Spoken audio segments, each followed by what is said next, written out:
Welcome friends.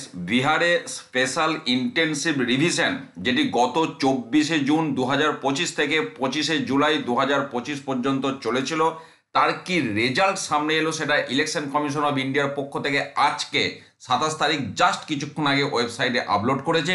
আমরা দেখে নেব কি চিত্র সামনে উঠে আসছে। দেখুন, যেটা বলা হচ্ছে যে এনুমারেশন ফর্ম কালেক্ট করা গেছে কত পার্সেন্ট ইলেক্টরের কাছ থেকে?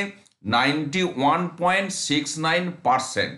তাহলে প্রশ্নটা হলো বাকি 8.31% কোথায় গেল?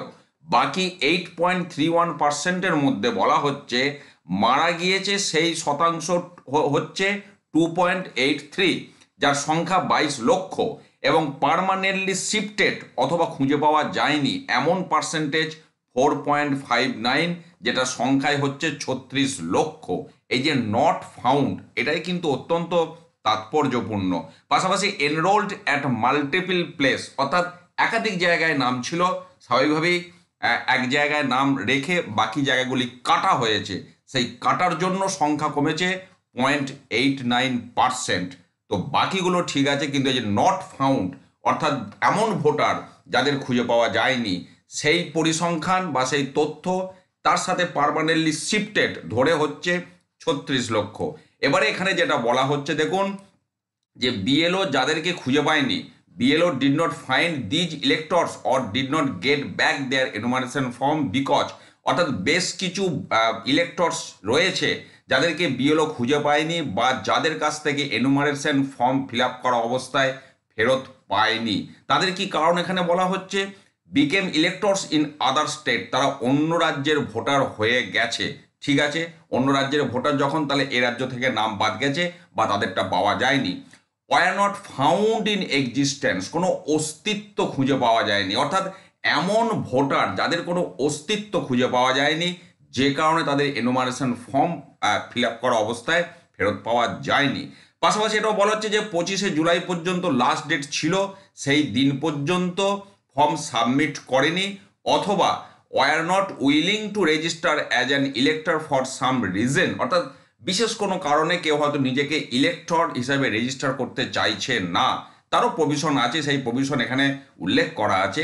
তো যে কারণে তিনি এনুমারেশন ফর্ম ফিল আপ করে জমা দেননি, এই সমস্ত কারণে কিছু ইলেক্টরকে পাওয়া যায়নি বা তাদের এনুমারেশন ফর্ম পাওয়া যায়নি।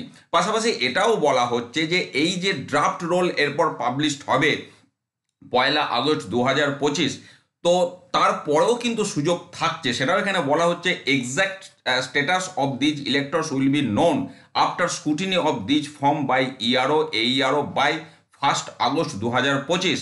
However, genuine electors can still be added back in electoral roll during the claims and objection period from 1 August থেকে 1 সেপ্টেম্বর, অর্থাৎ 1 আগস্ট ড্রাফট রোল পাবলিশড হবে বিহারে, এবং তারপর 1 মাস সময় থাকছে ক্লেম অ্যান্ড অবজেকশন, অর্থাৎ যার যার দাবি আছে বা অভিযোগ আছে সেগুলি জানানোর জন্য।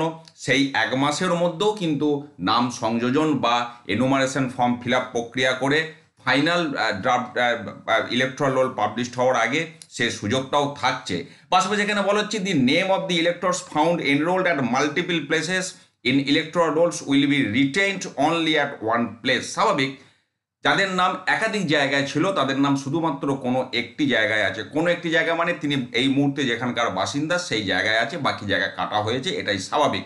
তো তাহলে বিহারে আপাতত যে 1 মাস 1 দিন ধরে এই যে প্রক্রিয়া চলল, তার কি আউটপুট ইসিআই থেকে খোদ তাদের নিজস্ব ওয়েবসাইটে পাবলিশ করেছে, সেই তথ্য আমরা পেলাম, আপনাদের সাথেও শেয়ার করলাম। ভালো থাকুন, সুস্থ থাকুন, ধন্যবাদ।